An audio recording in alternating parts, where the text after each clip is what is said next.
샬롬. 자, 저는 또 이제 연이어서 강의를 찍고 있습니다. 레위기 강의로 돌아왔습니다. 자, 출애굽기에서 하나님과 이스라엘 백성들이 시내산 언약을 맺었습니다. 이 시내산 언약은 쉽게 생각해서 결혼 그림이다. 여러분이 생각하시면 딱 좋을 것 같아요. 그래서 필요한 게 뭐다? 성막과 율법이었다.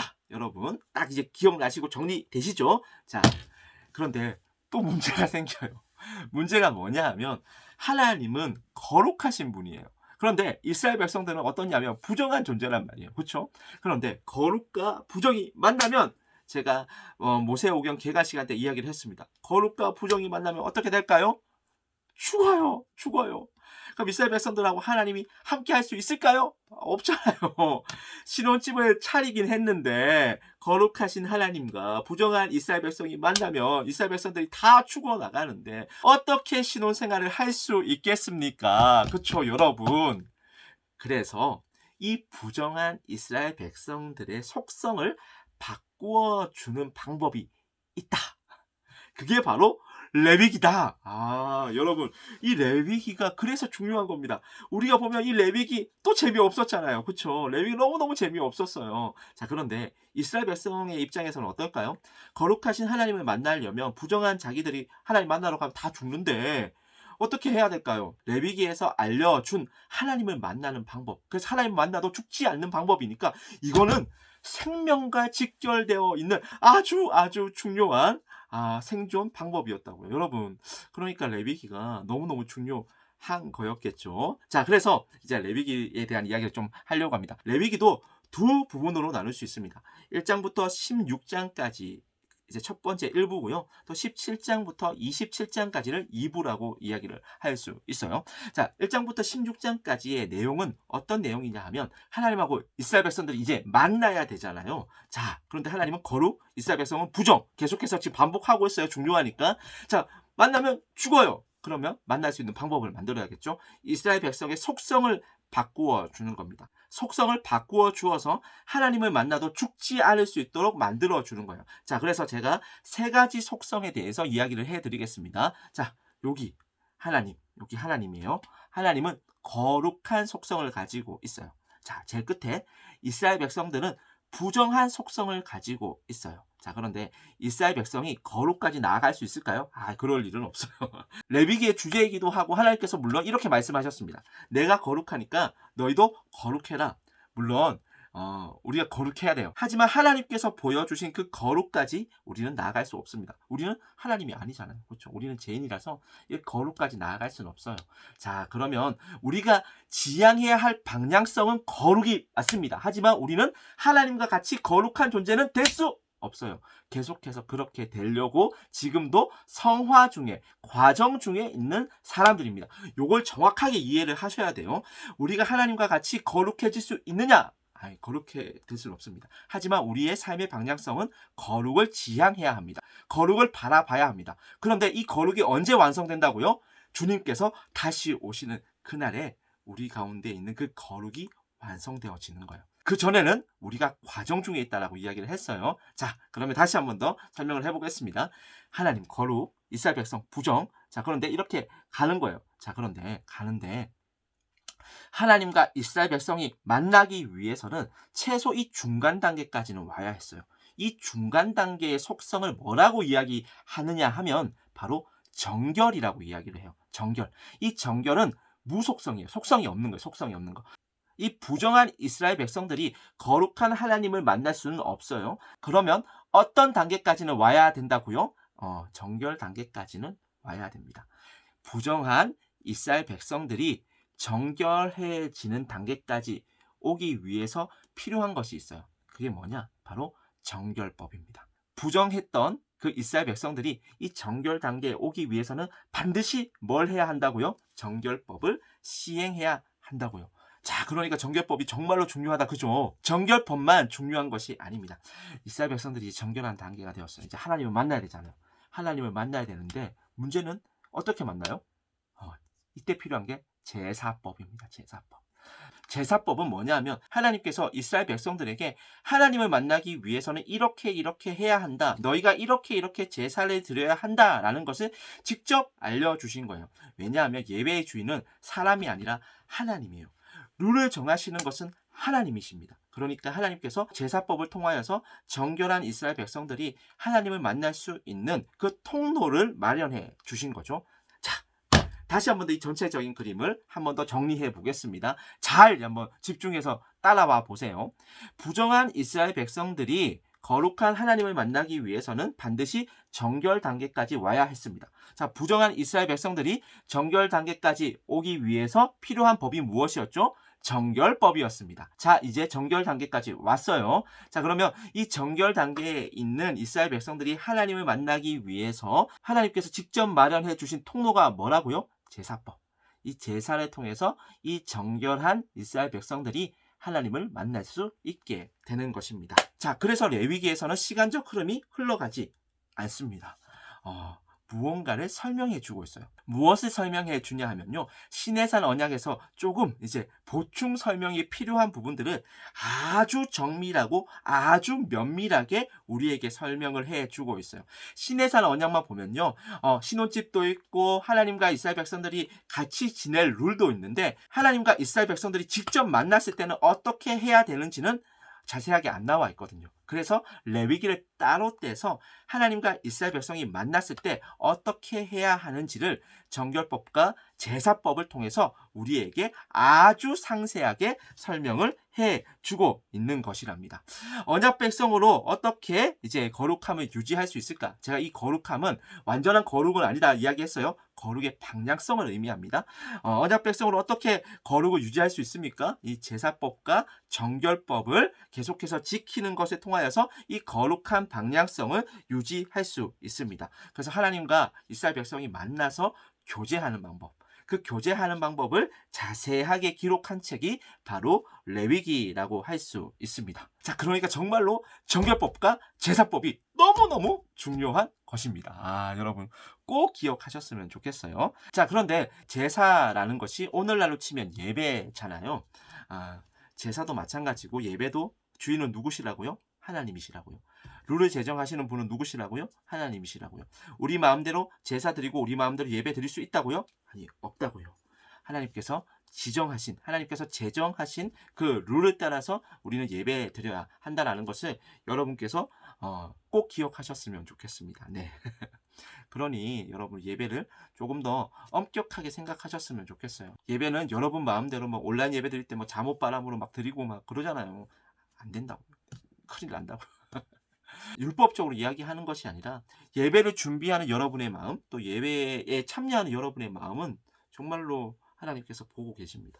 여러분이 그 마음, 어떤 마음으로 예배를 드리고 있는지 한번 이 레위기를 여러분들이 묵상하시면서 꼭 한번 더 철저하게 점검하시기를 소망합니다. 자, 그러면 이제 뭐 제사법, 정결법 다 우리가 살펴보려면 끝이 없을 것 같고요. 중요한 이야기만 좀 하겠습니다. 이 빨간색 글자 보이시죠? 밑에 당연히 제사를 드리기 전에 정결법을 먼저 선행하여 정결한 상태로 제사에 참여해야 합니다. 제가 다 이야기했어요. 한 번 더 정리해 주셨으면 좋겠습니다. 그래도 레위기 다루는데 제사법에 대해서 그냥 쑥 넘어가려니까 너무 좀 이제 양심이 찔려가지고 5대 제사에 관한 이야기만 좀 잠깐만 하고 넘어가도록 하겠습니다. 5대 제사, 번제, 뭐 소제, 화목제, 속제제, 속건제 이렇게 5가지 제사가 있습니다. 번제는 모든 것을 다 태워서 드리는 제사가 번제입니다. 그래서 가장 좋은 제물을 드려야 하고요. 일반적인 제사라고 생각을 하시면 좋습니다. 소제는 히브리어로 하면 민하인데 이게 선물이라는 뜻을 가지고 있어서 삶에서의 어떤 헌신과 그 감사의 제사를 올려드리는 건데 좀 특징이 있어요.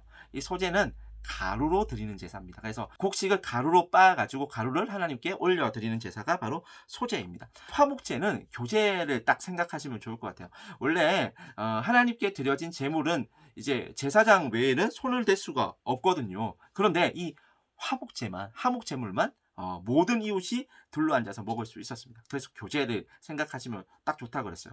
페스티벌, 잔치, 딱 그 느낌이라고 생각하시면 좋습니다. 자, 그러면 이제 속죄제와 속건제에 대해서 설명을 드릴 텐데, 속죄제와 속건제에 대한 어떤 구분은 조금 디테일한 부분들이 있어가지고요.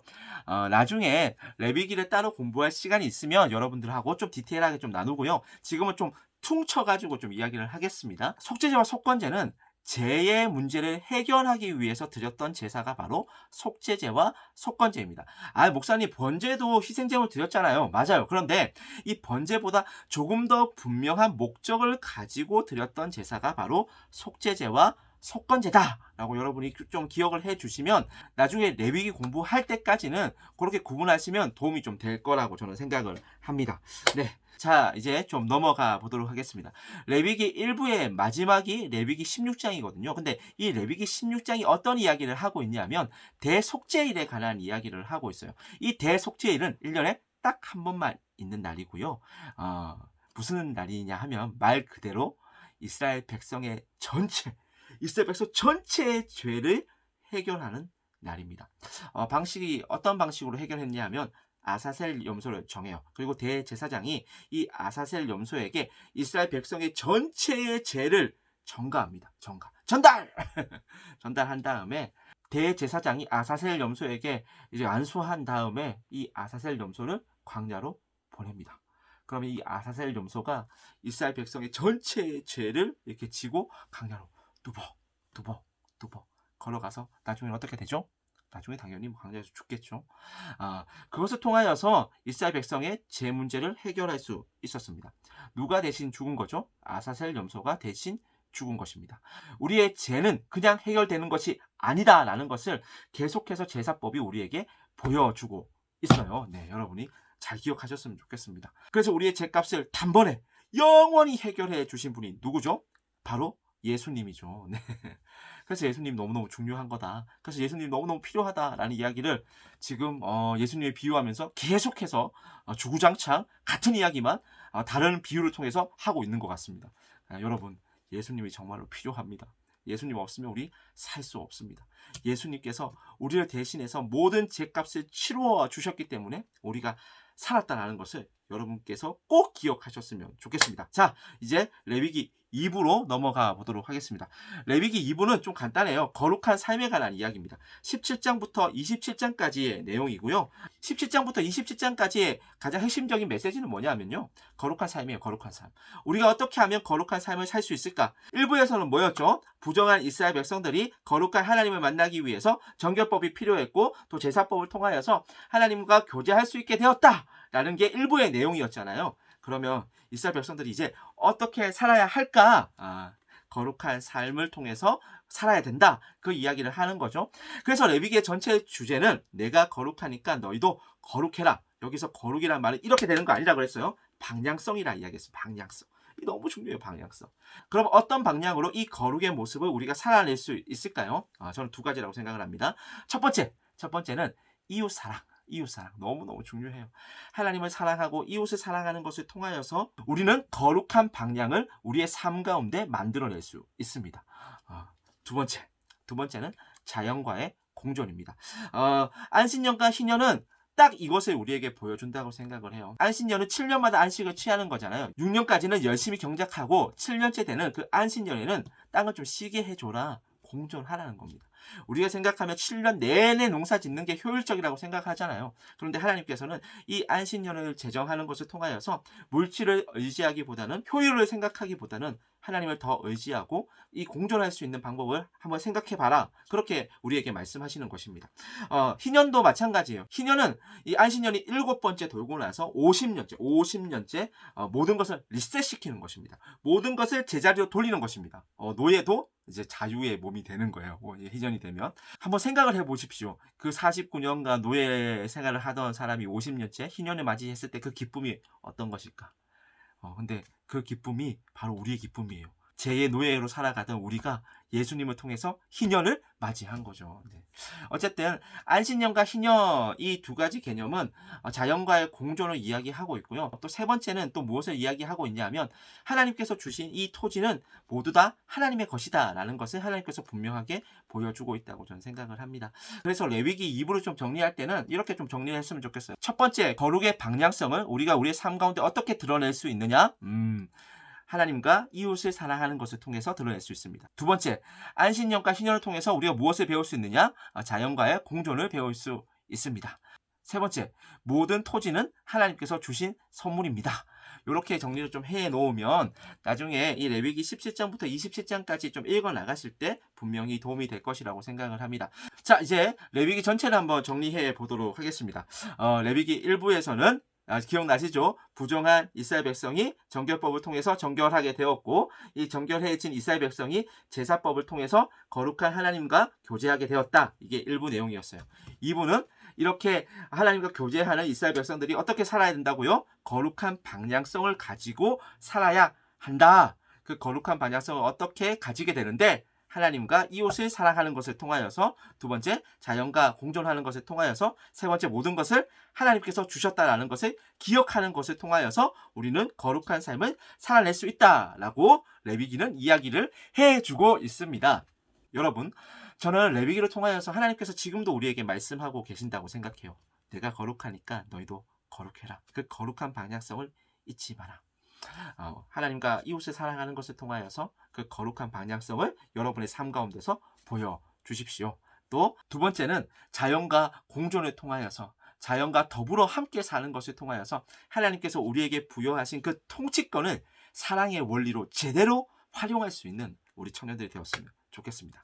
세 번째는 모든 것이 하나님께서 우리에게 주신 선물입니다. 그것을 기억하면서 내 것이 아니니까 너무 욕심내지 말고 하나님께서 주신 것을 늘 감사하고 기쁨으로 살아낼 수 있는, 그래서 거룩한 방향성을 여러분의 삶 가운데서 주구장창 보여줄 수 있는 우리 청년들이 되었으면 좋겠습니다. 레위기 강의는 이렇게 좀 마무리해 볼까 합니다. 다음 주에 또 이제 민수기 강의와 또 신명기 강의로 또 돌아오도록 하겠습니다. 여러분, 거룩한 방향성 잊지 마십시오. 네. 그러면 다음 주에 뵙도록 하겠습니다. 샬롬 샬롬. 거룩한 방향성.